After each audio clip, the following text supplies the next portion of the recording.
अपने देश सेवा के सपने को पूरा करने के लिए हो जाइए तैयार, क्योंकि मेजर कलसी क्लासेस लौट आया है अपने ऑफलाइन क्लासरूम प्रोग्राम के साथ, जहां आपको मिलेगा एक्सपर्ट फैकल्टी की guidance, doubt counter facility, special current affair session, physical training और मंथली यूनिट टेस्ट के साथ साथ बेस्ट स्टडी मटेरियल। अपने वर्दी के सपने को कीजिए साकार मेजर कलसी क्लासेस के साथ। आज ही एडमिशन लें और पाएं 2000 का कैशबैक डायरेक्ट एडमिशन लेने पर। और अधिक जानकारी के लिए हमें कॉल करें 9696333333 पर और विजिट करें www.majorkalsiclasses.com पर। गुड मॉर्निंग एंड जय हिंद बच्चों, welcome to major Kalsi classes. मैं विजय शंकर मौर्य आज आपके लिए लेकर के आया हूं मैथ्स का एयरफोर्स के लिए मॉडल पेपर। ओके, तो चलिए हम लोग खटाखट एक एक क्वेश्चन का बेहतरीन ढंग से पोस्टमार्टम करते हैं। और आप बच्चों जितना ज़्यादा से ज़्यादा प्रैक्टिस करके एग्जाम में जाओगे आपके लिए उतना बेहतर होगा। ओके, चलिए तो पहला क्वेश्चन आपकी आंखों के सामने यहाँ पे दिखाई दे रहा है। अगर कोई सेट A है, if A is equals to A, B, then which of the following is the power set of set A?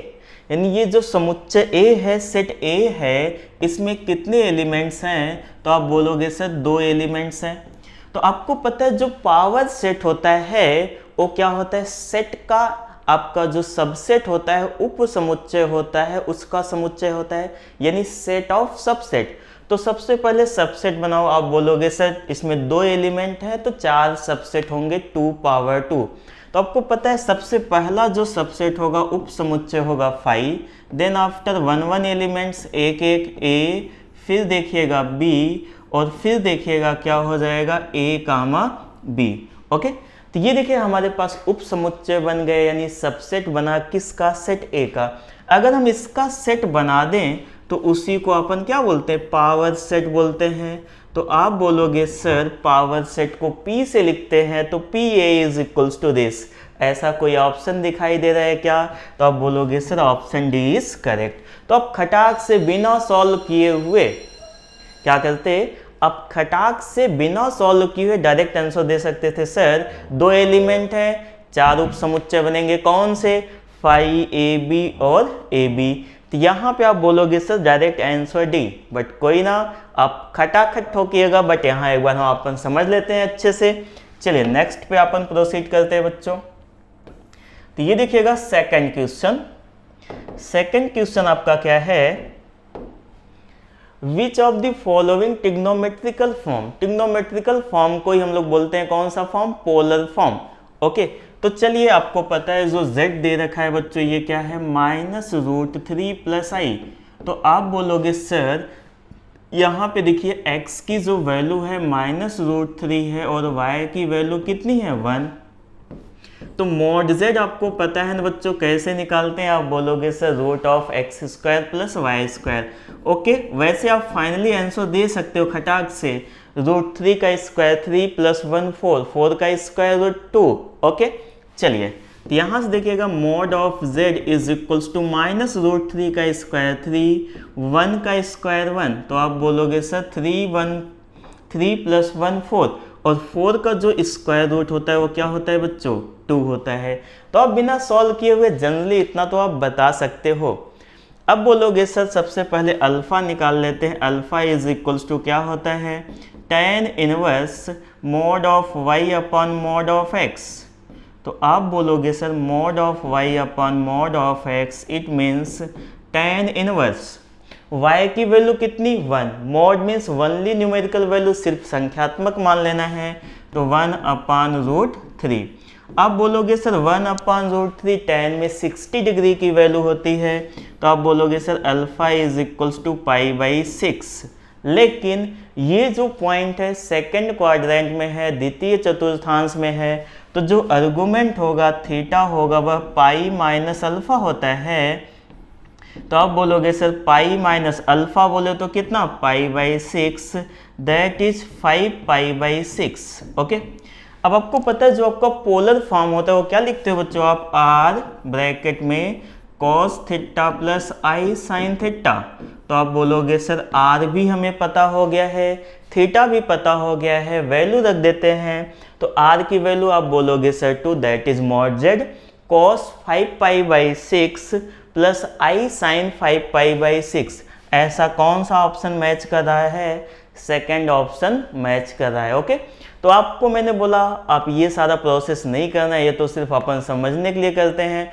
वहाँ पे जितना ज़्यादा से ज़्यादा कम में आप कर सकते हो वो आपका काम है।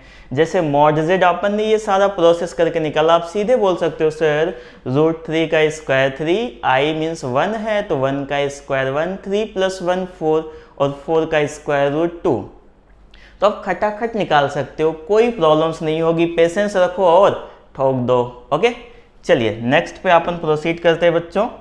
देखिएगा अगले क्वेश्चन की अगर हम लोग बात करें, ये देखिएगा आपका है क्वाड्रेटिक इक्वेशन द्विघात समीकरण से बोला गया है। ये हमारा देखिएगा एक क्वाड्रेटिक इक्वेशन है, इसके रूट्स अल्फा और बीटा हैं। तो आपको पता है इसका मान निकालना है, किसका?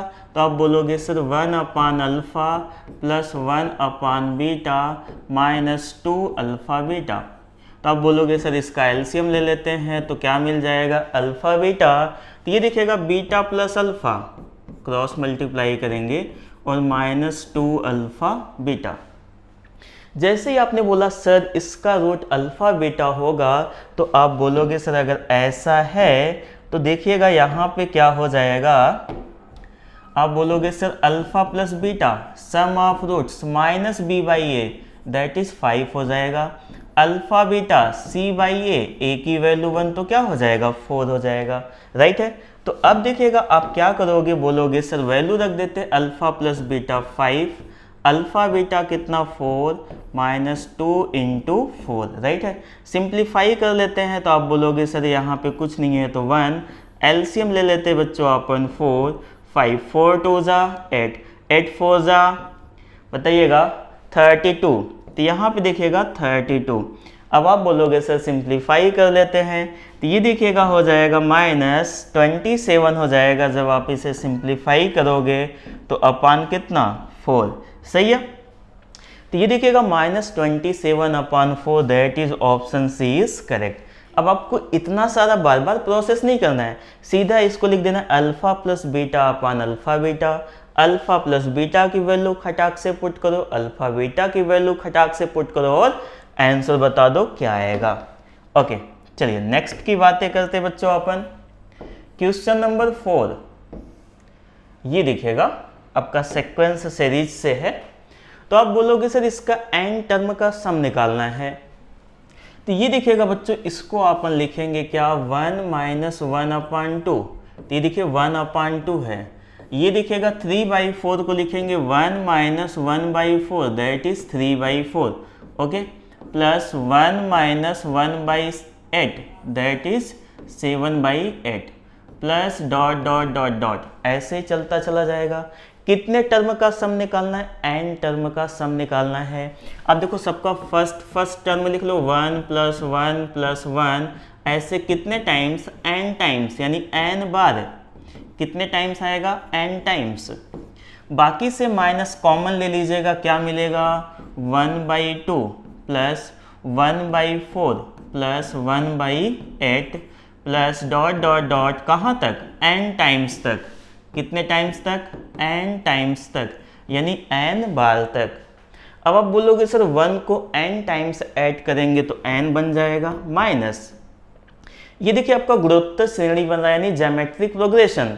आपको पता है एन टर्म का सम याद है जीपी के। आप बोलोगे sir Sn is equals to a 1 - r power n divided by 1 - r। यही यूज करना क्योंकि r 1 से छोटा आएगा। तो आप बोलोगे सर यहाँ देखिए फर्स्ट टर्म a की वैल्यू 1/2, r भी 1/4 अपान 1/2 करोगे तो 1/2 आ जाएगा, ओके।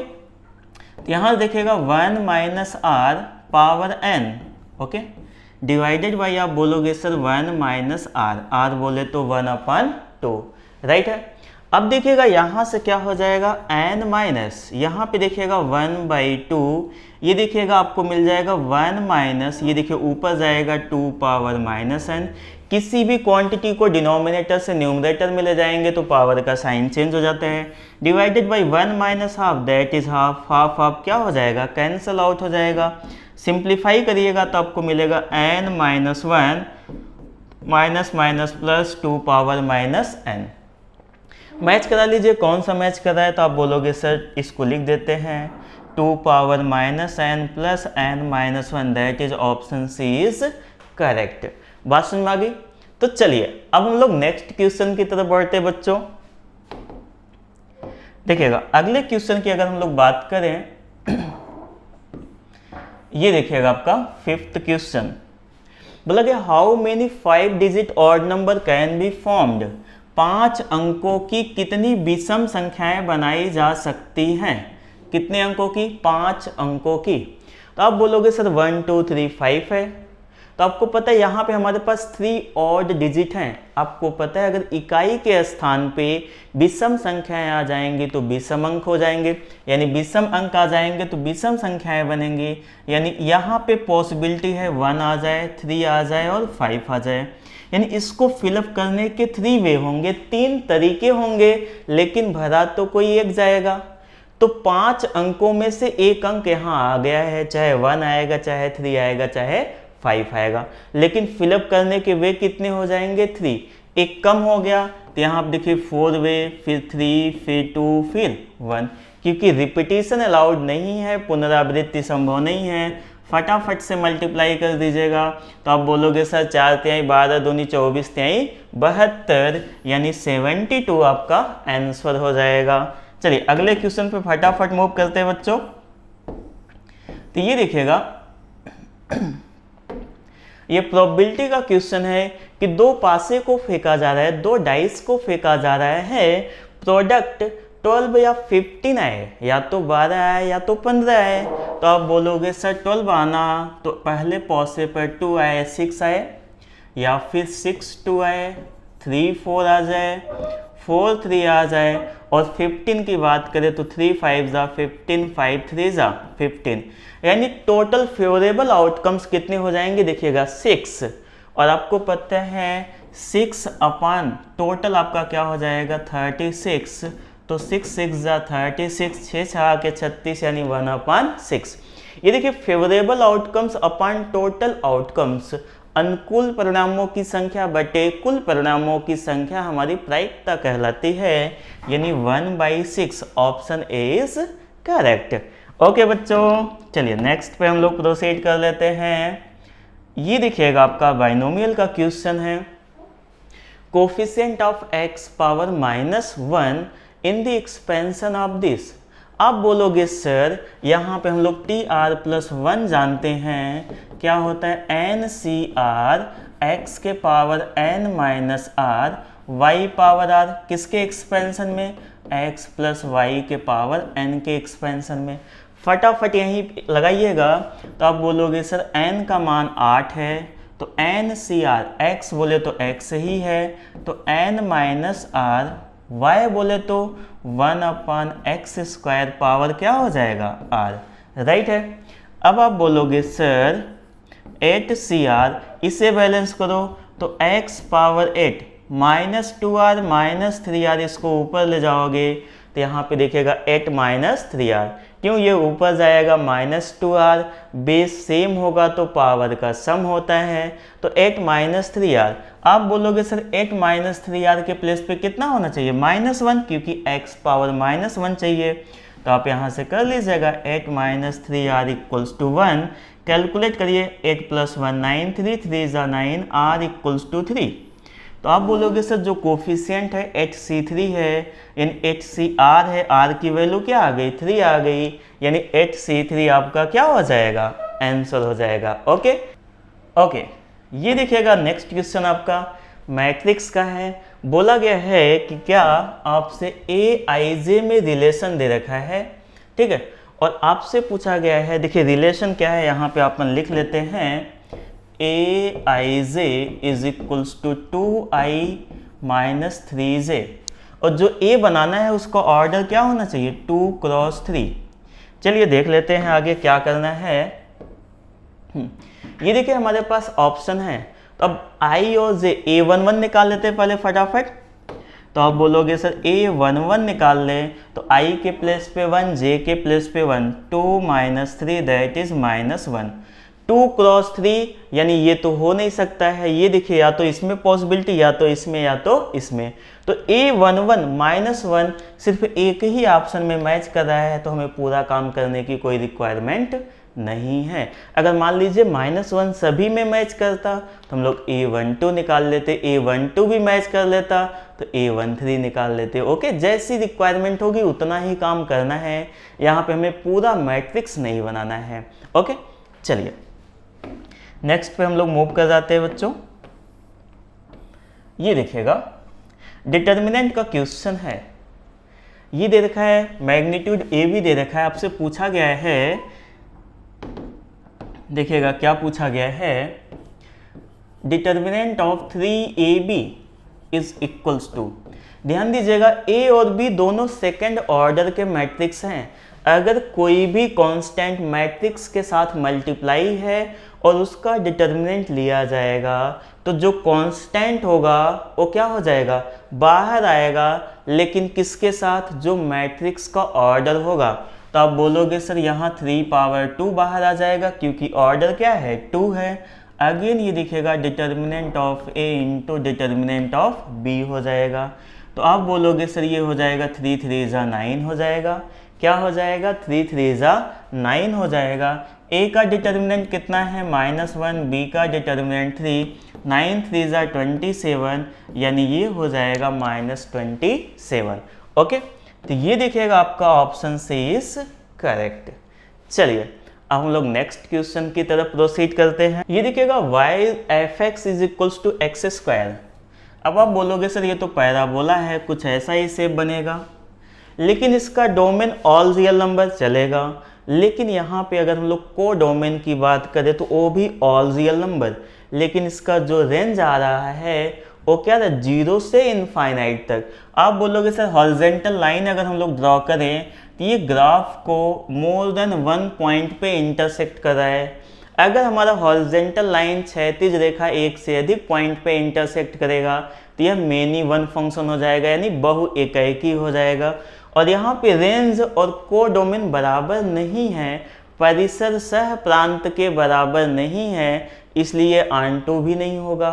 तो क्या हो जाएगा, मेनी वन इंटू, तो यहाँ पे देखिएगा मेनी वन इंटू यानी बहु एकाएकी अंतःक्षेपी, बहु एकाएकी अंतःक्षेपी होगा। ओके, चलिए अगला अगर हम लोग बात करें, ये देखिएगा लिमिट पे क्वेश्चन है। आप बोलोगे सर अगर ये हम लोग लिमिट रखें, limit x will tends to 0 x² sine 1/x। अब ये देखिएगा अगर x 0 की तरफ टेंड करेगा तो 1/0 इनफाइनाइट की तरफ टेंड करेगा। आपको पता है साइन कुछ भी हो इसकी वैल्यू -1 से +1 तक होती है। तो आप बोलोगे सर 0 का square 0 into any finite value, any finite value from -1 to +1। आप बोलोगे सर -1 से +1 के बीच का कोई भी मान गुणे 0 तो क्या आ जाएगा, 0 आ जाएगा, यानी ऑप्शन ए इज करेक्ट। चलिए नेक्स्ट पे प्रोसीड करते हैं। ये देखिएगा आपका फंक्शन है if this equals to this. तो अब देखिएगा आपसे पूछा गया है f' क्या होगा। ध्यान दीजिएगा बच्चों, इसको ऊपर ले जाओगे तो ये अंदर क्या बन जाएगा, तो x power a minus B. आपको पता है यहाँ पे x power b minus C, इसे ऊपर ले जाओगे तो x power c minus A. क्यों, बचपन में आपको गुरुजी ने बताया होगा बच्चों a के पावर m बटे a के power n, a power m minus n होता है। यहाँ पे देखिएगा पावर का पावर में मल्टीप्लीकेशन होता है, तो a minus B into A plus B, A square minus B square. तो फाइनली देखो f(x) इक्वल्स टू क्या बनेगा, आप बोलोगे sir x power a square minus B square, यहाँ पे देखिएगा plus B square minus C square, C square minus A square. क्यों, सबका बेस सेम होगा, आधार समान होगा तो घात जुड़ जाएगा, यानी पावर का सम हो जाएगा।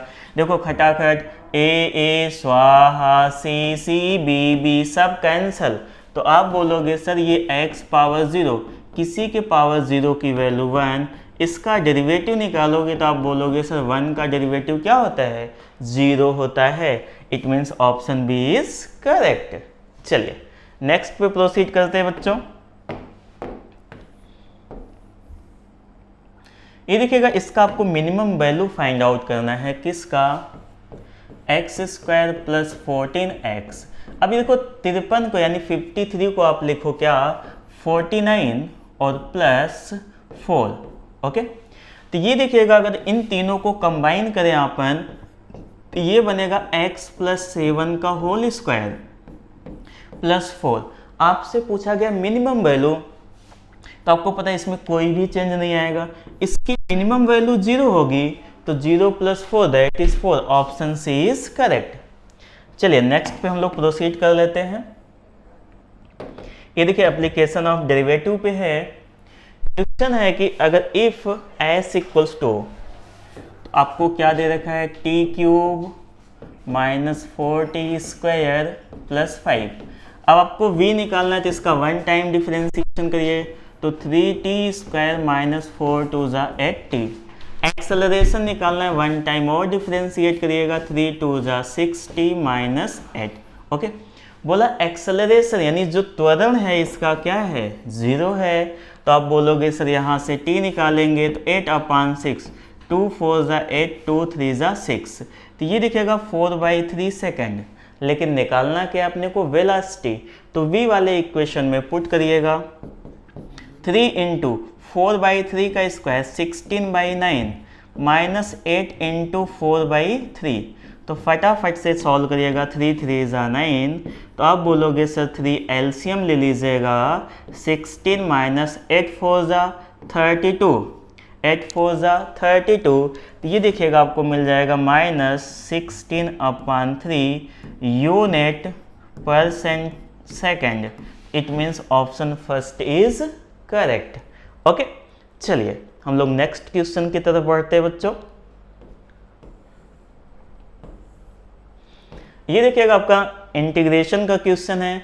यहाँ पे अगर हम लोग tan इनवर्स x क्यूब को t मान लें, किसको मान ले, tan इनवर्स x क्यूब को t मान लेते हैं, तो देखिएगा tan inverse x cube is equals to t। tan inverse x का डिफरेंशिएशन 1/1 प्लस एक्स स्क्वायर, इसका स्क्वायर करोगे तो पावर 6, इसका करोगे तो आपको मिलेगा 3x स्क्वायर dx बराबर कितना, dt। सही है, तो ये देखिए x square upon 1 plus x power 6 dx को लिख सकते हैं dt/3। तो 1/3 को बाहर लिखते हैं t और फिर क्या, dt। राइट है, आप बोलोगे सर ये हो जाएगा 1/3, t का क्या हो जाएगा, t स्क्वायर बाई 2, तो आप बोलोगे सर 1/6, t बोले तो tan इनवर्स x क्यूब, इसका क्या, होल स्क्वायर प्लस क्या, c। तो यहाँ पे देखो ऐसा कुछ दिखाई दे रहा है क्या, it means first option is correct. Okay, फिलहाल आप एक बार क्रॉस चेक जरूर किया करें। चलिए नेक्स्ट क्वेश्चन की तरफ हम लोग प्रोसीड करते हैं। ये देखिएगा क्वेश्चन नंबर 16, ये किस पे है आपको पता ही है, डेफिनेट इंटीग्रेशन। अगर हम लोग इसको t मान लें तो आप देखोगे ये क्या हो जाएगा, dx किस में चला जाएगा, dt में चला जाएगा। सही है, तो अब देखिएगा क्या हो जाएगा, आप बोलोगे सर ये देखिए 0 से 1 हो जाएगा, अंदर बचेगा क्या, 1/t स्क्वायर और फिर dt। तो आपको पता है 1/t स्क्वायर का इंटीग्रेशन क्या होता है, तो आप बोलोगे सर 1/t स्क्वायर का इंटीग्रेशन -1/t, और लिमिट लगा दीजिए कहाँ से, 0 से 1 तक। t आपने किसको माना था, अंदर वाले को माना था, तो आप बोलोगे सर यहाँ पे देखो -1/3x square minus 5x plus 7।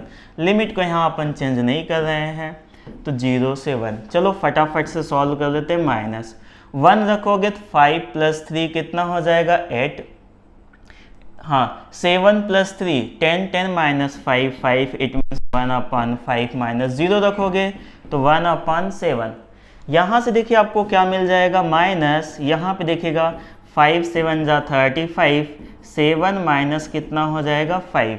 Okay, तो यहाँ से आप बोलोगे सर आपको मिल जाएगा माइनस, यहाँ पे देखिएगा 7 minus 5 that is 2/35। Okay, write down कर लीजिएगा। And degree of differential equation है तो आप खटाखट ठोक सकते हो सर p है dy/dx, और मैक्सिमम आप इसका होल स्क्वायर जब करोगे तब भी आपको p स्क्वायर का ही फॉर्मेट बनेगा।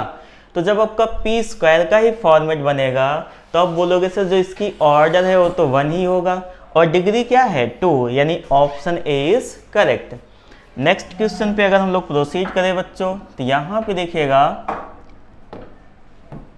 हाँ आपसे क्या बोला गया है ये, तो इसका एक शॉर्टकट फॉर्मूला याद करिएगा। देखिएगा क्या, cos theta cos 60 minus theta और cos 60 प्लस थीटा दिखाई दे तो इसका सीधे फॉर्मूला होता है इक्वल्स टू 1/4 cos 3 थीटा। बस इसी का इस्तेमाल करो, theta equals to 20, 60 minus 20 40, 60 plus 20 80। तो आप बोलोगे सर ये हो जाएगा 1/4 cos 3, थीटा प्लस पे 20, 23 जा 60। तो आपको पता है cos 60 की वैल्यू क्या होती है 1/2, तो ये देखिए आ जाएगा 1/8। ओके, यानी ऑप्शन सी इज करेक्ट। चलिए नेक्स्ट पे हम लोग चलते हैं बच्चों।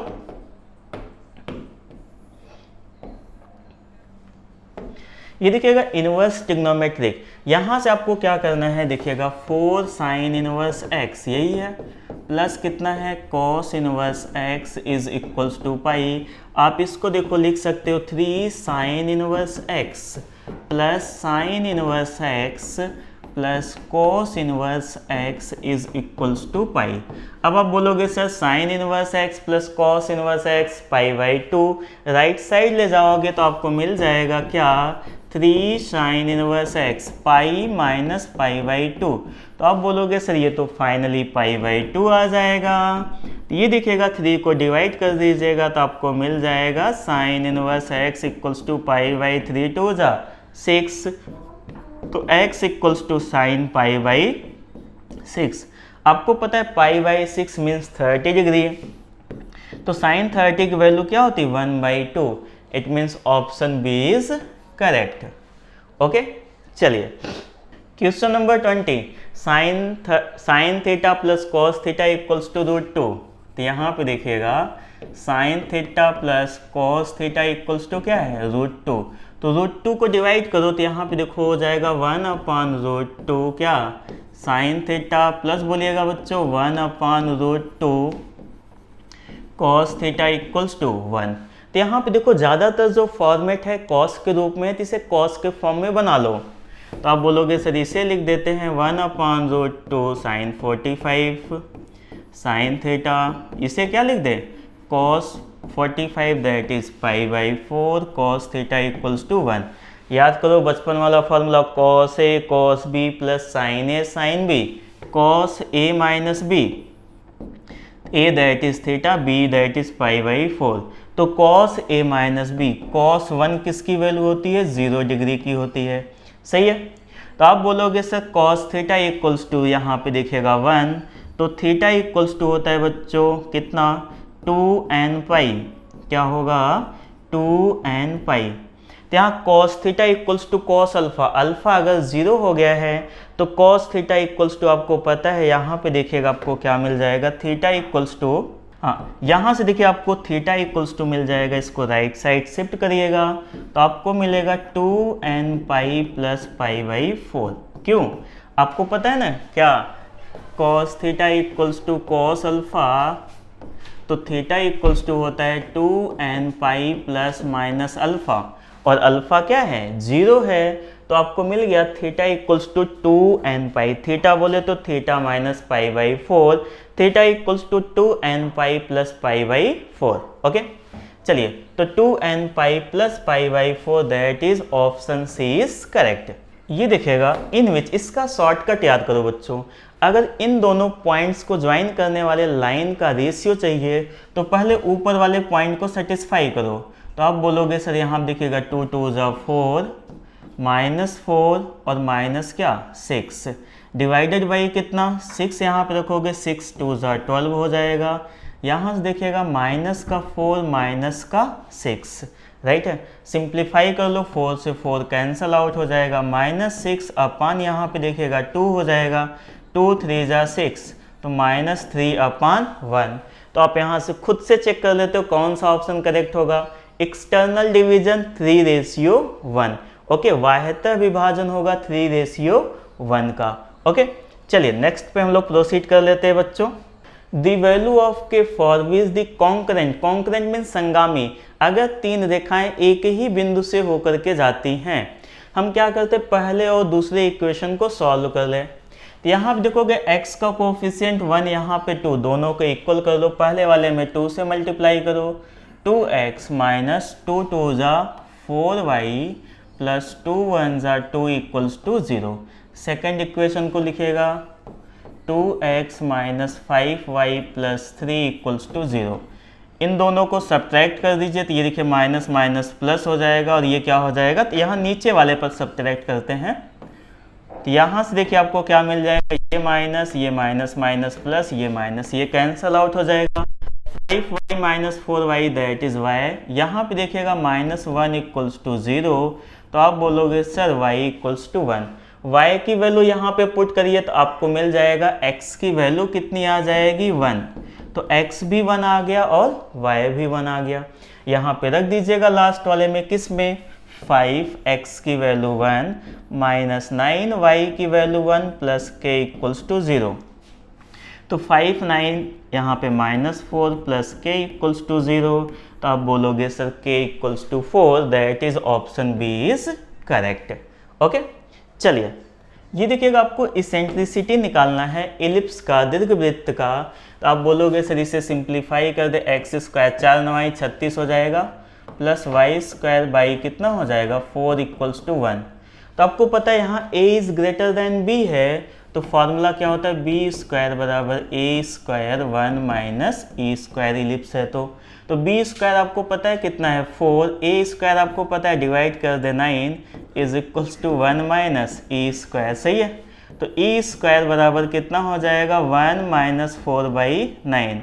तो यहाँ पे देखिए आपको मिल जाएगा क्या, यहाँ पे देखिएगा 9 1 जा 9, 9 माइनस 4 5 बाई कितना 9, तो e इज इक्वल्स टू आप बोलोगे सर √5 क्या 3, तो √5/3। आप डायरेक्ट भी फॉर्मूला यूज कर सकते थे क्या, e is equals to √1 minus b square upon a square.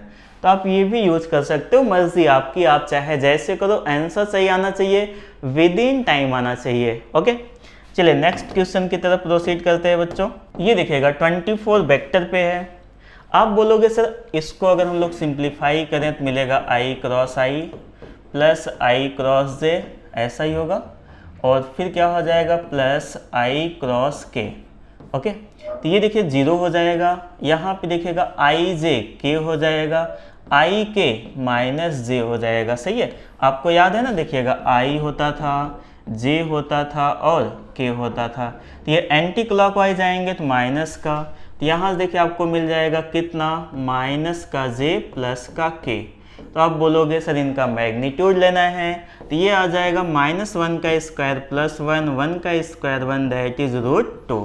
It means option B is correct. चलिए फिलहाल फाइनली हम लोग लास्ट क्वेश्चन देख लेते हैं बच्चों।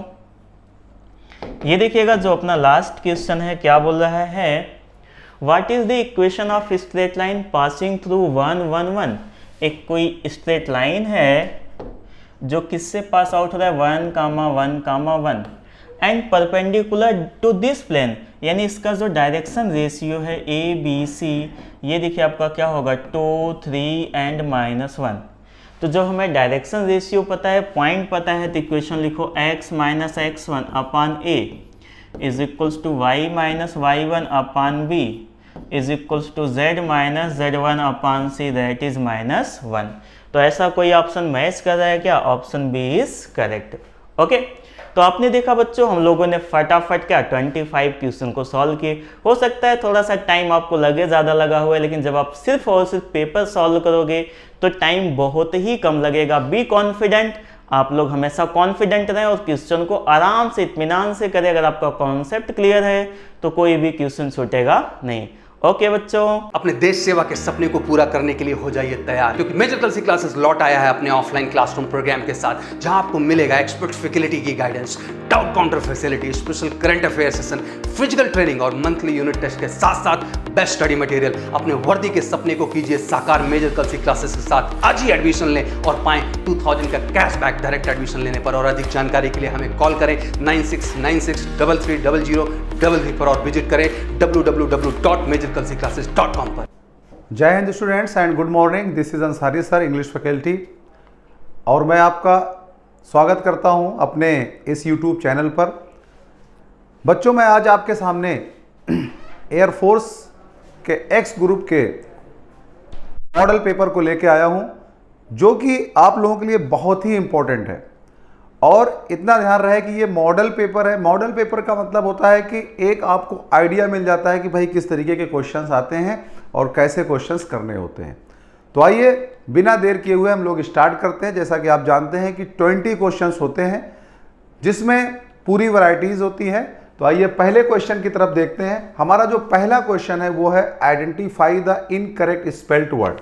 ये भी क्वेश्चन एग्जाम में पूछा जाता है 1 नंबर का, जिसमें आपको ये बताना होता है कि भाई इसमें गलत वर्ड कौन सा है, यानी इनकरेक्टली कौन सा है। कभी कभी एग्जामिनर पूछ लेता है कि करेक्टली स्पेल्ड वर्ड कौन सा है। तो आइए देखते हैं। अगर हम पहले वर्ड को देखते हैं सेपरेट, तो सेपरेट की अगर हम स्पेलिंग को चेक करते हैं तो SEPAR होता है। तो ये सेंटेंस ये वर्ड आपका यहाँ पे गलत है। बाकी ऑकर, रिसीव एंड अकोमोडेट, ये तीनों ही वर्ड सही है। तो आपका जो सही आंसर होगा वो होगा ए। तो पहले का जो सही आंसर है वो ए है। अब आगे बढ़ते हैं। देखिए, इंस्ट्रक्शन को आपको बहुत ध्यान से पढ़ना है। Choose the word almost nearest in meaning to the word given below.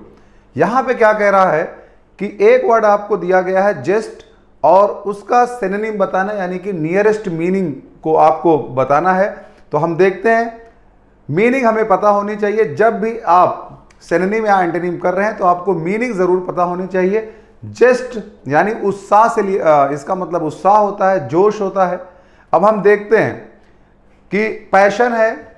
जाहिर सी बात है कि पैशन जोश और उत्साह की बात करता है।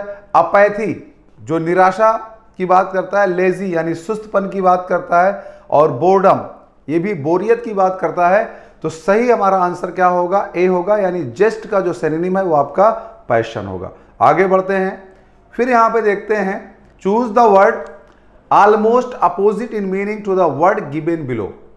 कहने का मतलब यह है कि यहां पर अपोजिट पूछा जा रहा है किसका? एम्बेलिश का। तो बच्चों, मीनिंग अगर आपको पता है, जैसा मैंने बताया, तो उसका अपोजिट भी आप लगा लेंगे। देखिए, एम्बेलिश का मतलब होता है कोई चीज बनाना या साकार करना। अब यहां पर देखते हैं कि कोई चीज बनाना है। सैक्रिफाइस का मतलब कुर्बानी देना होता है। डिसफिगर का मतलब बिगाड़ना होता है। तो जाहिर सी बात है कि एम्बेलिश अगर आपका बनाना है तो डिसफिगर आपका एंटोनिम हो जाएगा। और फोरफीट का मतलब जब्त करना होता है। इंडिक्ट का मतलब होता है किसी को फंसाना, यानी किसी के ऊपर कोई इल्जाम रखना। अब देखिए, यहां पे one word substitution for the following step कह रहा है कि एक सेंटेंस दी गई है, अ वेल एक्सपीरियंस पर्सन, इसका वन वर्ड ढूंढना है। जैसे वेल एक्सपीरियंस्ड, तो ऑफिसर नहीं होगा, सीनियर भी नहीं होगा, अप्रेंटिस तो जो नया होता है एकदम नवेला, वेटरन होगा। तो सही जवाब क्या है आपका? वेटरन, यानी जो अनुभवी होता है वो वेटरन होता है। वेटरन का मतलब अनुभवी। अब आगे बढ़ते हैं। नेक्स्ट क्वेश्चन आपका है कहीं ना कहीं वर्ड अरेंजिंग का, जिसमें हम वर्ड्स को अरेंज करते हैं। A sentence split into 4 parts, यानी एक सेंटेंस को 4 पार्ट्स में स्प्लिट कर दिया गया, तोड़ दिया गया। Has been given, choose the best order which produces the original sentence. कहने का मतलब एक सेंटेंस है ये आपके सामने, इसको 4 पार्ट्स में, यानी आपका पहला पार्ट ए है, फिर बी है, फिर सी है, फिर डी है। तो देखिए, इसको पढ़ते हैं। इसमें आपको ऑप्शन भी दिए गए हैं और सब में बी बी है। इसका मतलब क्या हुआ कि जो पहली सेंटेंस आपकी है वो बी ही है। तो देखिए, अब ज्यादा टाइम इसमें ना खर्च करके हम बी को पढ़ते हैं। बी सेंटेंस क्या है? अ वेक्स्ड प्रॉब्लम फेसिंग अस। देखिए, अब यहां पर देखते हैं कि अ वेक्स्ड प्रॉब्लम फेसिंग अस, फेसिंग अस के बाद यानी एक प्रॉब्लम है और उसके बाद हमें वर्ब लेनी है। हम देखते हैं भाई वर्ब किस में है। वर्ब आपका डी में आया, is the clamour to open more colleges. तो अब देखिए हम देखते हैं कि बी के बाद डी कहाँ है। अच्छा, बी के बाद डी दो जगह है, तब यहां पे भी थोड़ा सा कंफ्यूजन आ जाएगा। तो सी और डी में ही हो सकता है। अब देखते हैं कि बी सही है कि सी सही है। अच्छा, डी के बाद देखते हैं क्या आता है, is the clamour to open more colleges and to reserve more seats. तो more colleges and to reserve ये तो सही बैठ रहा है, लेकिन more colleges for backward and backward classes, उसके बाद and to reserve more seats, तो ये तो गलत हो रहा है। तो सही जवाब क्या होगा, इसके बाद सी आएगा, यानी कि बी डी सी ए। आप खुद से पढ़ सकते हैं इसको। तो सही आंसर आपका क्या है, बी डी सी ए है। अब देखिए फिल इन द ब्लैंक्स के क्वेश्चंस भी बहुत एक्स ग्रुप में आते हैं। Fill in the blanks with most appropriate answer. अब पहला क्वेश्चन है, the authorities seems to be concerning the condition of workers. अब देखिए सवाल यह है कि यहाँ पे वर्ड कैसे भरे जाएंगे, कैसे आप समझेंगे। यहाँ पे कंसर्न दिया है, कंसर्न का मतलब कहीं ना कहीं चिंता होती है, और कंडीशन किसकी है, वर्कर्स की है। तो अगर चिंता की बात कर रहा है तो जाहिर सी बात है कि कोई ऐसा वर्ड लगेगा जो नेगेटिव मीनिंग दे रहा हो। तो आप देखो कि इसमें नेगेटिव क्या, लिबरल आपका पॉजिटिव है, इग्नोरेंट, इग्नोरेंट आपका है, लेकिन हमें मीनिंग पे भी जाना पड़ेगा, यानी कंटेक्स्ट में भी जाना पड़ेगा, रिस्पॉन्सिबल होगा नहीं। तो बी और सी में हम देखते हैं। तो देखिए the authorities seems to be insensitive, ये आपका करेक्ट आंसर होगा। इनसेंसिटिव का मतलब जिस उससे उनके चिंता से कोई मतलब ही नहीं, यानी उससे एकदम बेखबर है, बेपरवाह है। तो सही जवाब आपका है बी। अब आगे बढ़ते हैं। He dot dot for a walk daily in the morning. देखिए अब अगर कोई चीज डेली हो रही है तो जाहिर सी बात है हम उसको कहां बनाते हैं, प्रेजेंट इंडेफिनिट में बनाते हैं। तो ही हम देखते हैं कि प्रेजेंट इंडेफिनिट दो जगह है, एक ए में है, एक डी में है, लेकिन ही के साथ हमेशा हम गोज लेंगे, क्योंकि ही के साथ वर्ब में एसोरियस लगता है। तो सही जवाब हमारा क्या है, डी। अब आइए नेक्स्ट क्वेश्चन पे चलते हैं। Thing of beauty is a joy for ever. यहां पे देखिए आर्टिकल भरने के लिए दिया है A and the.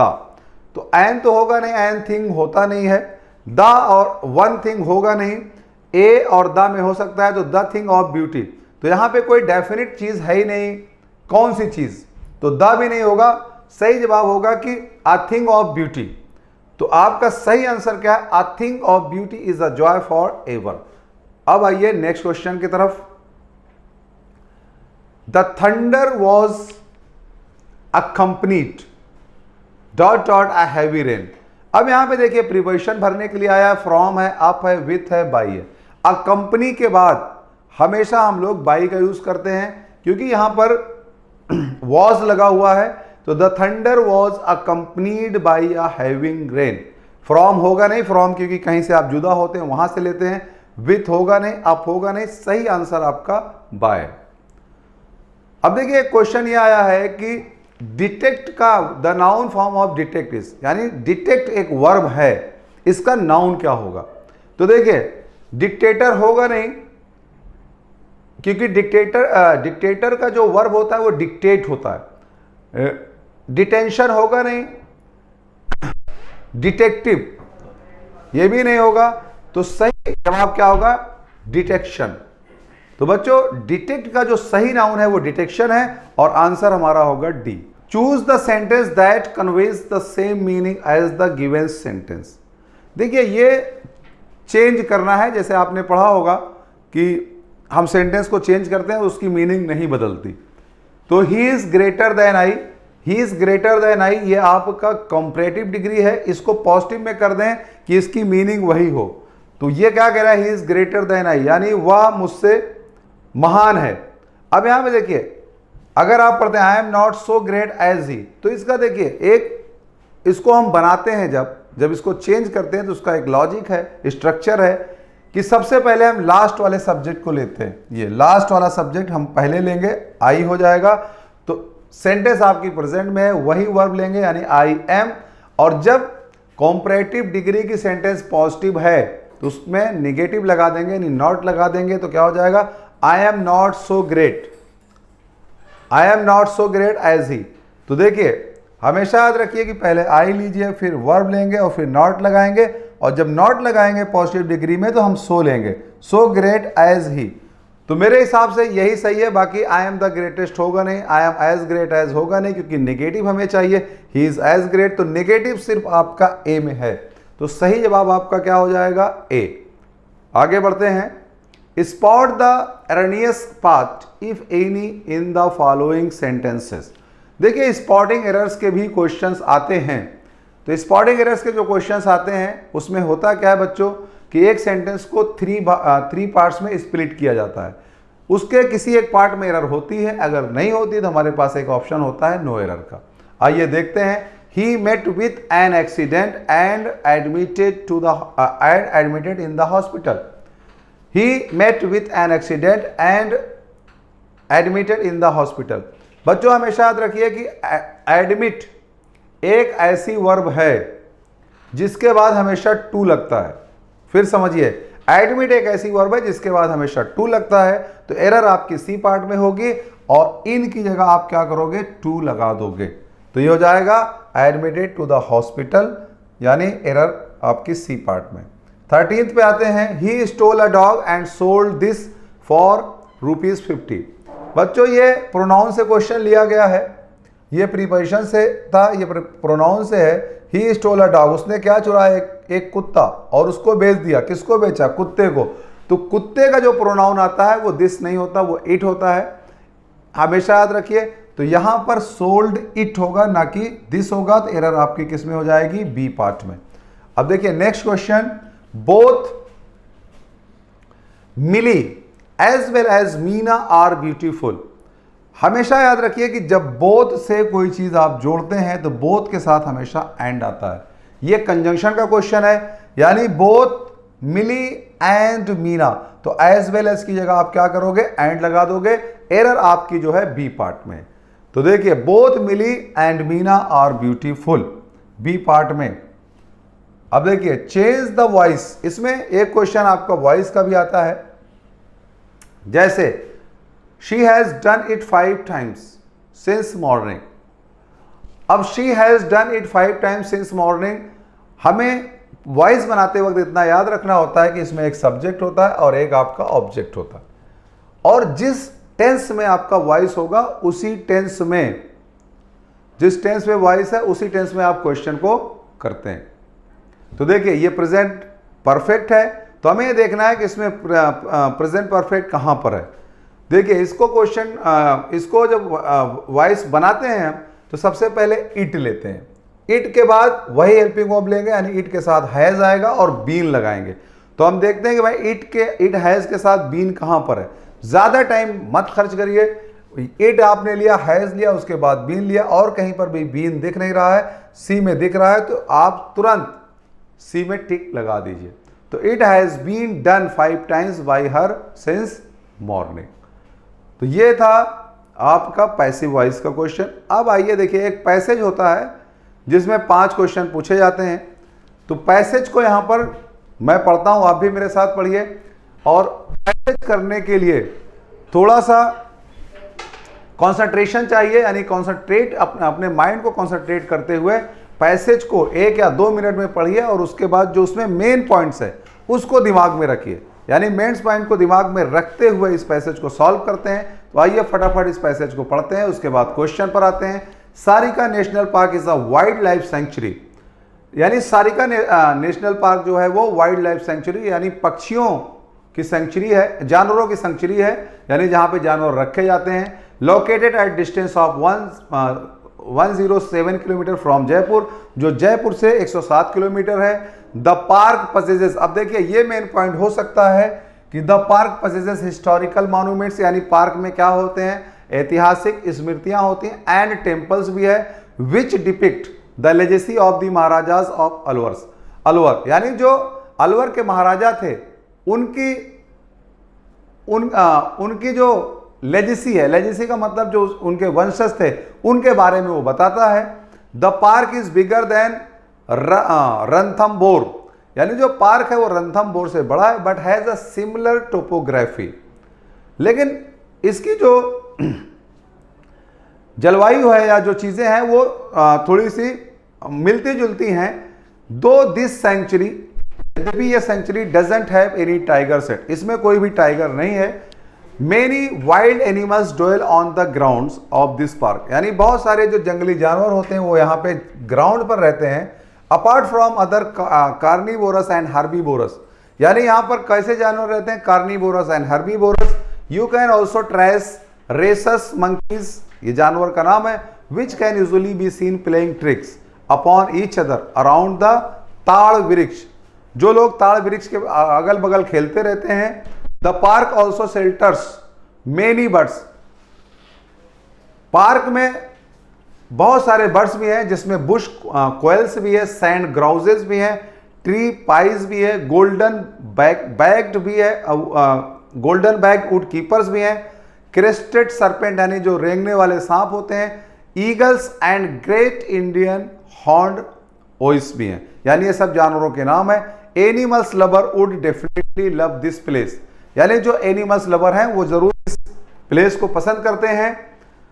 Eight as it offer them some of the best scenes to remember, यानी जब वो यहाँ पे आते हैं तो बहुत सारी यादगार चीजें उनको मिलती हैं जो उनके जहन में हमेशा रहती हैं। The best place to spot wild life is at the water holes, और यहाँ पर जो सबसे अच्छा प्लेस है यानी जानवरों को देखने का वो वाटर होल्स है। Where animals come to satisfy their thirst, यानी जहाँ पर वो अपनी प्यास को बुझाने के लिए आते हैं, यानी जानवर। You can trace hundreds of birds at the Kali Ghati water whole, यानी आप सैकड़ों पक्षियों को काली घाटी वाटर होल पर देख सकते हैं। एंड वहां पर नीलगाय भी होती है, can be spotted at Salopka water hole. तो ये था बच्चों पैसेज आपके समझ में आया। अब आइए क्वेश्चन पर आते हैं। In the Sariska national park there are क्या, अब क्या पूछ रहा है कि इस पार्क में कौन रहता है। जैसा कि आपने देखा बोथ कार्निवोरस एंड हर्बीवोरस, ये हमने पहले ही पढ़ा था। अब ये नो नहीं होगा, ओनली नहीं होगा, ओनली हर्बीवोरस नहीं होगा, यानी दोनों हम लोग पढ़ चुके हैं। तो सही आंसर आपका क्या है, ए। इसके बाद है animals come to satisfy their thirst at, last में था कि एनिमल अपनी प्यास बुझाने के लिए कहां पर आते हैं, वाटर होल पर आते हैं, जहां पर ये लिखा था कि बहुत सारे लोग वाटर होल पर बहुत सारे जानवरों को देख सकते हैं। तो सही जवाब है आपका सी। इसके बाद the sand grouse is a species, sand grouse क्या था, आपने पढ़ा होगा कि पक्षियों की प्रजाति है। तो सही जवाब आपका क्या होगा, बर्ड्स, यानी टी। इसके बाद Sariska national park is not far from, यानी दिया हुआ है कि वो जयपुर से 107 किलोमीटर दूरी पर है, तो कहीं जाने की जरूरत नहीं है। सी को आप टिक कर दीजिए, यानी Jaipur is the right answer. इसके बाद बात करते हैं लास्ट क्वेश्चन की। The park possesses, the park में क्या है, देखिए पार्क में मॉन्यूमेंट्स भी हैं और टेम्पल्स भी हैं। तो सही जवाब आपका डी है। आपने पढ़ा होगा शुरू की 2-3 लाइनों में कि मॉन्यूमेंट्स भी हैं और टेम्पल्स भी हैं। तो ये सही जवाब है आपका डी। तो बच्चों ये था आपका एक्स ग्रुप का एयरफोर्स का मॉडल पेपर। मुझे उम्मीद है कि आपको पसंद आया होगा। फिर मिलेंगे, तब तक के लिए जय हिंद। Welcome to major Kalsi classes. मेरा नाम मधुर सिंह है। बच्चों हम आपके लिए एयरफोर्स का सैंपल पेपर ले आए हैं, ठीक है। तो देर न करते अपने कॉपी पेन को निकाल लीजिए और हमारे साथ लग जाइए, ठीक है। ये जो सैंपल पेपर है, जो प्रीवियस ईयर एयरफोर्स के जो क्वेश्चन पेपर आते हैं उसी के एनालिसिस करके हमने आपको दिया है, देने जा रहा हूँ मैं, ठीक है। ये आपके एग्जाम में बहुत ही हेल्प करेगा। तो हर सारे क्वेश्चन को नोट जरूर करिएगा और हो सके तो मेरे साथ ही इस क्वेश्चन को लगाते चलिएगा और कमेंट सेक्शन पे इसमें अपने कितने सही किए इस चीज़ को मेंशन जरूर कीजिएगा। वो चीज़ मैं देखूंगा, तो इससे मुझे भी पता चलेगा कि जो हमारा व्यूअर है वो उस चीज़ को कितना मतलब फोकस्ड होकर देख रहा है। ये भी चीज़ें समझ में भी आती हैं, ठीक है। तो ज़रूर करिएगा। चलिए देखते हैं पहला क्वेश्चन है which is wrong statement about the isobaric process. Thermodynamics का एक बड़ा रोल है एयरफोर्स में। क्वेश्चन हर बार आपको देखने को मिलेगा, ये कंफर्म है, ठीक है। तो पूछा कि समदाबी प्रक्रम के लिए क्या सही है। तो आइसोबैरिक जो प्रेशर प्रोसेस होता है उसमें जो प्रेशर होता है वो कांस्टेंट होता है, प्रेशर जो होता है वो नियत होता है। अब प्रेशर नियत है तो पहली बात तो ये भी सही है। Follow the Charles law, pressure अगर नियत होता है तो वॉल्यूम डायरेक्टली प्रोपोर्शनल टेम्परेचर होता है, तो चार्ल्स लॉ को भी फॉलो करता है। Heat absorb is not zero, heat absorb is not zero, ये भी क्या है, सही स्टेटमेंट है। एक बात है कि प्रेशर अगर कांस्टेंट, क्योंकि हमको जब वर्क पता होता है work is equal to P D V होता है, प्रेशर तो कांस्टेंट है प्रेशर तो कांस्टेंट है, ये मतलब जीरो नहीं है, कांस्टेंट है। इसका मतलब है कि अगर इसको जीरो होगा तभी वर्क जीरो हो सकता है। मगर आइसोबेरिक प्रोसेस में क्या होता है, प्रेशर ही कांस्टेंट होता है, वॉल्यूम तो बदलता ही रहता है, तो वर्क डन इज जीरो। ये गलत स्टेटमेंट है, गलत तो है मगर इस क्वेश्चन के हिसाब से यही सही है कि नहीं है? बाकी ये सब क्या है, स्टेटमेंट वाइज तो सही है मगर क्वेश्चन में पूछा है रॉन्ग स्टेटमेंट, तो रॉन्ग कौन है, वर्क डन इज जीरो। ठीक है, नोट कर लीजिएगा। नेक्स्ट आगे चलते हैं क्वेश्चन नंबर 2 पे। देखिए ये लिखा है क्वेश्चन नंबर 2, थोड़ा बड़ा क्वेश्चन है इसलिए ऑप्शन नीचे है, पहले हम पढ़ लेते हैं फिर ऑप्शन पे भी जाते हैं। ठीक है, पूछा क्या, ray of light travel from a medium refractive index n1 to a medium refractive index n2। पूछा है प्रकाश की एक किरण n1 अपवर्तनांक के एक माध्यम से n2 अपवर्तनांक के एक माध्यम में जाती है। जैसे कि स्नेल लॉ आपने देखा होगा, यदि आपतन कोण I और अपवर्तन कोण R हो तो साइन I और साइन R किसके बराबर होगा? तो आप अगर देखें तो स्नेल लॉ होता है, देखा हो, जो साइन I अपॉन जो साइन R होता है, ऐसा कुछ लिखा होता है म्यू, और ये जो म्यू लिखा होता है ये होता है कितना है, μ2 अपॉन μ1। और यहाँ पे जो रिफ्रैक्टिव इंडेक्स दिया है वो क्या दिया है, हम बोल देंगे कौन सा आंसर सही, n2/n1। कौन सा आंसर क्लियर हो गया बच्चों, सी आंसर। बहुत बेसिक क्वेश्चन भी पूछता है, ये चीज जानी। अब इस क्वेश्चन को देखे, इस क्वेश्चन में कुछ नहीं रखा, इसने लॉ ही डायरेक्ट पूछ लिया, मगर इस क्वेश्चन के लेंथ को बड़ा कर दिया तो एक दिमाग में बच्चे के साइकोलॉजिकल इफेक्ट डालता है कि ये क्वेश्चन बड़ा है, कुछ अलग तो नहीं पूछ रहा है। ठीक है, इस चीज का बहुत असर पड़ता है। A particle is moving in a circular path, ठीक है, of radius r at constant speed v, which of the following graph का क्वेश्चन है, नीचे ऑप्शन होगा, बताता हूँ। कोई कण एक समान चाल से चाल v से त्रिज्या r से एक वृत्ताकार पथ पर गति करते हैं। निम्नलिखित में से कौन सा आलेख त्वरण का सटीक है, मतलब एक्सेलरेशन के लिए कौन सा ग्राफ सही है? अब आते हैं ऑप्शन पे। ठीक है, तो सर्कुलर मोशन में अगर हम बात करते हैं तो सर्कुलर मोशन में जो एक्सेलरेशन होता है वो कितना होता है, तो वो एक्सेलरेशन होता है v²/r होता है। तो इसमें अगर देखें तो यूनिफॉर्म सर्कुलर मोशन है तो स्पीड तो कांस्टेंट होगा, वेरिएशन किससे आएगा, रेडियस से आएगा। तो आप अगर बात करते हैं तो ये इनवर्सली प्रोपोर्शनल का रिलेशन, तो चौथा देखिए, जैसे जैसे रेडियस बढ़ता जाएगा एक्सेलरेशन की वैल्यू क्या होती जाएगी, कम हो जाएगी। कौन सा आंसर सही है, चौथा आंसर क्लियर। नेक्स्ट आगे चलते हैं, नेक्स्ट क्वेश्चन देखिए। A ray of light when refracted suffer changes in velocity in this context, which one of the among the following statement is correct? हमको सही स्टेटमेंट बताना है। ठीक है, तो एक चीज जान लीजिए कि जब भी रे, कभी भी रेयर और डेंसर मीडियम का मामला आता है, तो जब भी रे रेयर मीडियम से डेंसर मीडियम में जाती है तो उसकी स्पीड कम होती है, और जब डेंसर से रेयर आती है तो स्पीड क्या होती है, चेंज हो जाती है, बढ़ जाती है, ऐसा कुछ होता है। तो अगर हम बात करें, वही हमारा ऑप्शन ही दिया है, पहला ऑप्शन दिया है वेलोसिटी इंक्रीजेज। ठीक है, हिंदी में पर देख लेता हूँ, ये देख लीजिए, अपवर्तनांक होने पर प्रकाश की किरण के वेग में परिवर्तन, प्रकाश की किरण में वेग में परिवर्तन पूछा हुआ है। इस संदर्भ में कौन सा कथन सही है? Velocity increases as the ray passes from rare medium to denser medium, rare से डेंसर जाता है तो वेलोसिटी घट जाती है।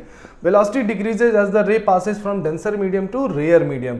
तो जब भी याद रखिएगा वेलोसिटी जो होती है, इतना याद रखिए कि रेयर से डेंसर गई तो कम हो जाती है। ठीक है, तो क्या है, velocity increases as they passes rare to denser, velocity is increases as the ray passes from rare to denser, तो वेलोसिटी डिक्रीज करती है, तो ये ऑप्शन क्या है, गलत है। Velocity decreases as the ray passes from denser medium to rarer medium, denser medium से क्या किधर जा रहा है, रेयरर मीडियम। अगला है velocity decreases as the ray passes from rare medium to denser medium. कौन सा आंसर सही है, सी आंसर क्या है, करेक्ट है। नोट कर लीजिएगा, बहुत ध्यान से पढ़ना होता है भाई ये सब क्वेश्चन, कोई भी छोटी सी गलती आपको ले डूबेगी। ये क्वेश्चन बच्चों डायरेक्ट कभी कभार आपको याद रखिएगा कांस्टेंट्स की वैल्यू पूछ लेता है, इस चीज़ को दिमाग में रखिएगा, जो कांस्टेंट की वैल्यू है उसको याद रखिएगा। तो वैल्यू ऑफ एप्सिलॉन नॉट ही पूछा है, बी आंसर करेक्ट है। यहाँ 2 पावर होगा, कितना होगा, 12 होता है। ठीक है, नोट कर लीजिएगा, कौन सा आंसर सही, बी आंसर करेक्ट है। ठीक है, which one of the following happen when the swinging rise to a certain height from the rest position? Hindi में इसको हम पढ़ते हैं, जब कोई झूला एक विराम अवस्था से किसी निश्चित ऊंचाई तक जाता है। कोई झूला है आपका, ठीक है, ये आपका झूला मान लीजिए, मैं कुर्सी बना देता हूँ, पूरा ऐसे टाइप का है झूला, मान लीजिए ये है। ये झूला विरामावस्था से किधर की ओर जा रहा है, निश्चित ऊंचाई तक जा रहा है, मान लीजिए यहां तक जा रहा है, ठीक है, यहां तक जा रहा है। तो निम्नलिखित में कौन सही है ये पूछ रहे हैं। तो देखो ध्यान से, जब भी झूला हमारे ऊपर जा रहा है तो कहीं ऊंचाई पे जा रहा है, तो इसका मतलब है कि पोटेंशियल एनर्जी इंक्रीज करेगी, और जैसे जैसे ऊपर जाएगा तो काइनेटिक एनर्जी मतलब स्पीड उसकी कम होगी, तो काइनेटिक एनर्जी क्या करेगी, डिक्रीज करेगी। तो यही ऑप्शन आपको चुन लेना है। तो अगर हम ऑप्शन पे आए तो क्या इसकी स्थितिज ऊर्जा कम होती, ना कम नहीं होगी, बढ़ेगी। गतिज ऊर्जा कम होगी जबकि स्थितिज ऊर्जा बढ़ती, ये भी गलत है, सही है, गतिज ऊर्जा कम हो जाएगी, सही बात है, कम है, जबकि स्थितिज ऊर्जा क्या होती, बढ़ती है, बिल्कुल सही है। तो कौन सा आंसर करेक्ट है बच्चों, बी आंसर इसका बिल्कुल क्या है, करेक्ट है। समझ गए कि नहीं, कौन सा आंसर करेक्ट है, बी आंसर। आगे चलते हैं। Light travel from one medium to another medium then the wavelength, ठीक है। लाइट क्या करती है, जब एक माध्यम से दूसरे माध्यम जाती है तो उसकी जो वेवलेंथ है हो सकता हो इंक्रीज भी करे, हो सकता हो डिक्रीज भी करे, क्योंकि वेवलेंथ रिफ्रैक्टिव इंडेक्स पे डिपेंड करती है। तो may be increases may be decreases, both option क्या हो जाएगा, करेक्ट हो जाएगा, ठीक है, नोट कर लीजिएगा। If the charge particle plus Q is projected with the certain velocity parallel to magnetic field, सबसे मजेदार लाइन यही है कि पैरेलल टू मैग्नेटिक फील्ड है। जब पैरेलल टू मैग्नेटिक फील्ड हो जाती है तो फोर्स, मैग्नेटिक फोर्स काम करना बंद कर देता है। मैग्नेटिक फोर्स हमेशा परपेंडिकुलर काम करता है, तो अगर मैग्नेटिक फोर्स काम ही नहीं करे, उसमें कोई फोर्स ही नहीं लगेगा, तो कोई बॉडी मूव कर रही है तो सिर्फ क्या करती रहेगी, सीधे चलती रहेगी। तो आप बोल सकते हो continue its motion without any changes, सीधे बिल्कुल क्या होती जाएगी, चलती। कोई भी मैग्नेटिक फोर्स याद रखिएगा, इलेक्ट्रोस्टैटिक फोर्स जरूर पैरेलल काम करता है, मगर मैग्नेटिक फोर्स हमेशा परपेंडिकुलर काम करता है, हमेशा डायरेक्शन को बदले से सर्कुलर मोशन बनता है मैग्नेट में, याद रखा होगा, देखा होगा, ठीक है भाई। नेक्स्ट आगे बढ़ते हैं, आगे चलते हैं। देयर नहीं, ये गलत है, ये 3 चार्जेस होगा, ठीक है। 3 equal charges are placed at the vertex of equilateral triangle, then the ratio of force acting between the charges, ठीक है। हिंदी में 3 समान आवेश एक समबाहु त्रिभुज पे, एक समबाहु त्रिभुज बनाइए, और ये आपका चार्जेस रखे हुए हैं और बराबर चार्जेस ही हैं, ठीक है, ये हैं, और बीच की दूरी ये अपना ए और ए, ये सारी चीज़ें मान लीजिए। पूछा कि किन्हीं दोनों के बीच फोर्स बताइए, तो अगर हम इनके बीच फोर्स देखेंगे तो 1/4πε0 Q1 Q2 अपॉन ए, इनके देखेंगे तो 1/4πε Q1 Q2 अपॉन ए। तो जो फोर्स का परिमाण या मैग्नीट्यूड मिलेगा वो तो सेम मिलेगा, क्योंकि दूरी भी सेम है, चार्ज का पेयर भी सेम है, तो अनुपात निकालोगे तो कितना आ जाएगा, 1:1 आ जाएगा। चलिए अगले क्वेश्चन पे आते हैं, 10th नंबर क्वेश्चन पे, ठीक है। क्वेश्चन नंबर क्या लिखा है, a thermodynamic process where no heat is exchange, ऊष्मागतिकीय प्रक्रिया में जिसमें परिवेश में कोई ऊष्मा का विनिमय मतलब लेन देन नहीं होता है, तो ऐसे प्रोसेस को हम बोलते हैं रुद्धोष प्रक्रम। जैसे थर्मस होता है ना, थर्मस में देखा होगा कि एक एडियाबेटिक इंसुलेटेड लेयर होती है जिसकी वजह से ऊष्मा अंदर बाहर नहीं होती, इसका मतलब है कि ये कौन सा प्रोसेस होता है, एडियाबेटिक प्रोसेस होता है। कौन सा होता है, एडियाबेटिक प्रोसेस,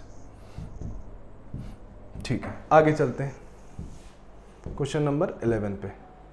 क्वेश्चन नंबर 11 को देखिए ध्यान से पढ़ना, बड़े क्वेश्चन को ध्यान से पढ़ना है। अ फोर्स एफ एक्टिंग, बड़ा नहीं है, लिखा बड़ा है, a force F acting on a electric charge Q, किसी विद्युत चुंबकीय क्षेत्र की उपस्थिति में एक विद्युत आवेश Q पर कार्यरत एक बल है, Q पे एक फोर्स काम कर रहा है F, आवेश को चुंबकीय क्षेत्र के समांतर, चुंबकीय क्षेत्र के समांतर रखोगे तो मैग्नेटिक फोर्स गया, वो लगेगा ही नहीं, तो लंबवत लगता है, परपेंडिकुलर लगता है, वेग से गति करता है, तो F किसके बराबर होगा। तो देखिए जब दोनों टाइप की फील्ड में अगर रखोगे तो लॉरेंज फोर्स होता है जिसको इलेक्ट्रोस्टैटिक फोर्स भी बोलते हैं, मैग्नेटिक फोर्स भी समेशन होता है। मैग्नेटिक होगा नहीं क्योंकि पैरेलल जा रहा है, तो ये 0 हो गया, सिर्फ बचेगा इलेक्ट्रोस्टैटिक फोर्स जिसको हम बोलेंगे क्या, Q इंटू ई हो जाएगा। कितना हो जाएगा, Q इंटू ई हो जाएगा। क्लियर, तो कौन सा आंसर बच्चों सही हो जाएगा, यही ए आंसर हमारा क्या हो जाएगा, क्लियर हो जाएगा। ठीक है, कौन सा आंसर, देखिए इसमें सभी ऑप्शन दिए मगर कौन सा आंसर क्लियर हो, ए आंसर, नोट कर लीजिएगा। आगे चलते हैं, क्वेश्चन नंबर 12 दिया है, if the motion of an object represented by a straight line parallel to time axis in distance time graph, तो ध्यान से देखिएगा हमारा एक डिस्टेंस टाइम ग्राफ है और जो हमारा ग्राफ है वो टाइम एक्सिस के पैरेलल है, क्वेश्चन में पढ़ लीजिए। तो डिस्टेंस और टाइम की अगर हम बात करते हैं ये पैरेलल है, तो ऐसा कब होगा, तो देखिए कभी भी xt अगर ऐसे बढ़ा तो हमारा वेलोसिटी इंक्रीज करता है भाई, डिस्प्ले अगर हम बात करते, देखिए होता क्या है कि velocity is equal to displacement upon time होता है, तो डिस्प्लेसमेंट और टाइम अगर का ग्राफ अगर मान लीजिए ऐसा हो तो हर जगह स्लोप फिक्स, तो वेलोसिटी कांस्टेंट।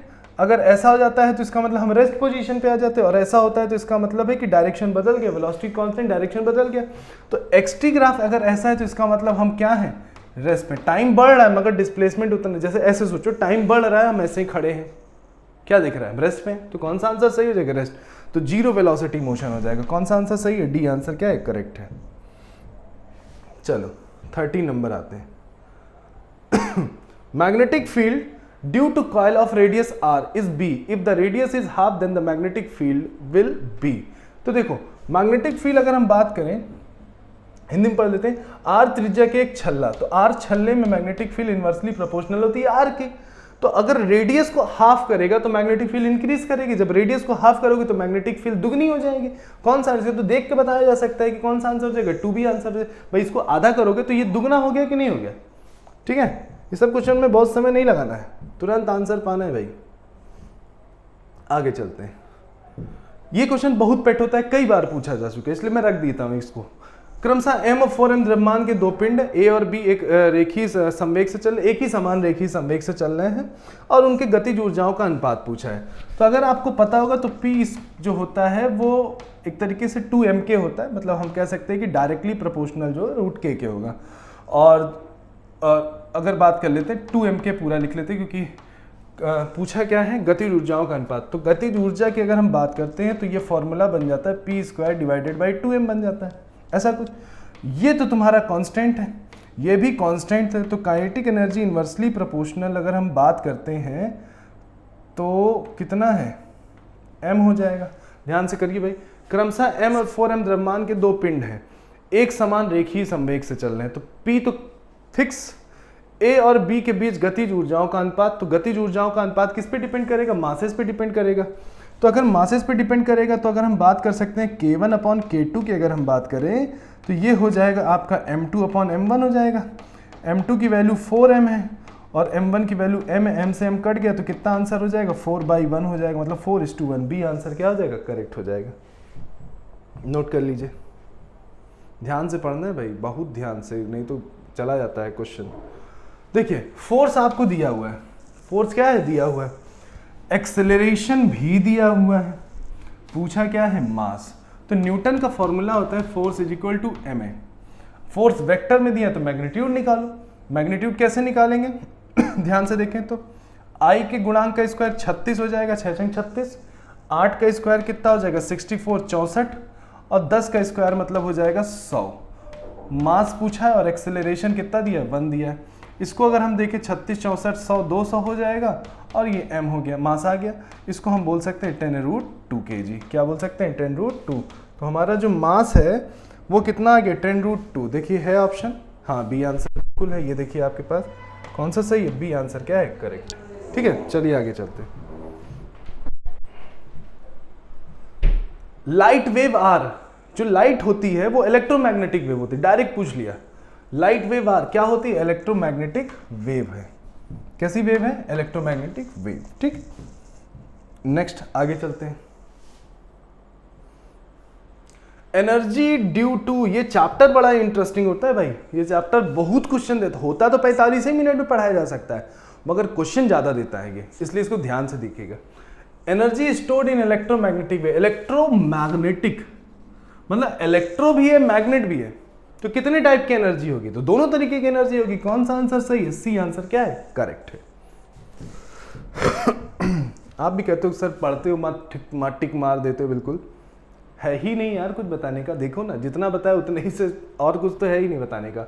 अब देखिए CFL का फुल फॉर्म है, CFL का फुल फॉर्म है, CFL फुल फॉर्म है पता होना चाहिए, आंसर बताएंगे। CFL को क्या बोलते हैं, कंडेंस फ्लोरेसेंट लैम्प बोलते हैं। तो आंसर कौन सा हो जाएगा, सी आंसर क्या है, करेक्ट है। ये सब क्वेश्चन बच्चों कुछ तो आए हुए हैं, कुछ एनालिसिस पे भी बेसिस पे इस पे डाला गया। तो आप ऐसा मत सोचिए कि सरल सरल सर ने दिया, ये एज इट इज दे रहा हूं एयरफोर्स। कमेंट में जरूर लिखते हो इतना सरल आता है, सरल ही आता है, समझ में आया, जो आता है वही दे रहा हूं, बिल्कुल समझ गया। ठीक, आगे चलते हैं। How does the resistance changes when resistivity reduced. विशिष्ट प्रतिरोध घटाने पे प्रतिरोधक, विशिष्ट प्रतिरोध घटाओगे, रेजिस्टिविटी जो होती है वो मटेरियल के बारे में बताती है। जब उसी को तुम घटाओगे तो रेजिस्टेंस, बिल्कुल सीधी सी बात, उसको बढ़ाओगे तो वो बढ़ेगा, घटाओगे तो घटेगा। तो रेजिस्टेंस क्या कर जाएगा, डिक्रीज कर जाएगा। क्या कर जाएगा, डिक्रीज कर जाएगा। लिख लीजिएगा। जो बच्चे एयरफोर्स का पेपर दे चुके रहते हैं वो इस चीज को समझते हैं कि हाँ भाई देख भाई इसी लेवल का आता है। जो नहीं दिए रहते उनको लगता अरे यार इतना सवाल कैसे पूछ रहा है। ठीक है, तो ऐसा ही आता है। A person stand on his 2 feet, 2 पैर पे खड़ा है, over a surface of experience a pressure P, 2 पैर पे खड़ा है, प्रेशर P है। Now the person stand only 1 foot, खड़े हो जाए एक पैर पे। जब एक पैर पे खड़े होगा तो प्रेशर ज्यादा एक्सपीरियंस करेगा। क्यों? क्योंकि एरिया छोटा हो गया। जब pressure force upon area, area छोटा करेगा तो प्रेशर क्या हो जाएगा, बढ़ जाएगा। तो जब हम 2 पैर पे खड़े तब हमारा प्रेशर जो था वो P था। तो जब अगर सिंगल हम पैर पे खड़ेंगे तो प्रेशर हमारा क्या हो जाएगा, 2 गुना हो जाएगा। कितना हो जाएगा, 2P। कितना हो जाएगा, 2P। चल आगे चलते हैं। डायमेंशन ऑफ द प्रेशर, भाई प्रेशर जो होता है फोर्स अपॉन एरिया होता है। फोर्स का डायमेंशन कितना होता है, mlt-2, और एरिया जो होता है वो L² होता है। एक L से L कटा, ये L ऊपर जाएगा तो ml-1t-2 हो जाएगा, ml-1t-2 हो जाएगा। क्लियर? आगे चलते हैं। 22 नंबर क्वेश्चन पे आते हैं। ये देखो, ये थोड़ा अच्छा है। An object is place 10 centimetre in front of convex lens. ये कॉन्वेक्स लेंस मैंने बना लिया। ठीक, फोकल लेंथ 15 है, फोकल लेंथ 15 है और ऑब्जेक्ट तुम्हारा यहाँ पे है, कितने पे, 10 पे है, और फोकल लेंथ 15 है। तो याद रखिए ये क्वेश्चन न्यूमेरिकल नहीं है, न्यूमेरिक वैल्यू देके आपसे बस इमेज पूछवाया। जब भी याद रखिएगा लेंस, कॉन्वेक्स लेंस के केस में फोकल लेंथ और पोल के बीच जब भी होता है तो जो रे हमारी होती है, जो इमेज बनती है वो वर्चुअल बनती है और मैग्नीफाइड होती है। जैसे मान लीजिए ये ऑब्जेक्ट है, ये रे गई ऐसे जाके, ये ऐसा रे डायग्राम, तो ये रे ऐसे पीछे जाती है, वर्चुअली दिखाई देगी। इमेज क्या होती है, बहुत बड़ी बनती है और वर्चुअल होती है। कितना आंसर, बी आंसर। बहुत से बच्चे सोचेंगे इसको न्यूमेरिकल, न्यूमेरिकल नहीं है, ये क्या है, थ्योरेटिकल क्वेश्चन है। चलो आगे चलते हैं। अगला question, when a rod move in uniform magnetic field, ठीक, रोटेट नहीं, move in uniform magnetic field, induced EMF. तो जो इंड्यूस्ड ईएमएफ होता है वो कितना होता है, BLV, जिसको हम मोशनल ईएमएफ भी कहते हैं। डायरेक्ट पूछ लिया, ए आंसर क्या है, करेक्ट है। नेक्स्ट आगे चलते हैं।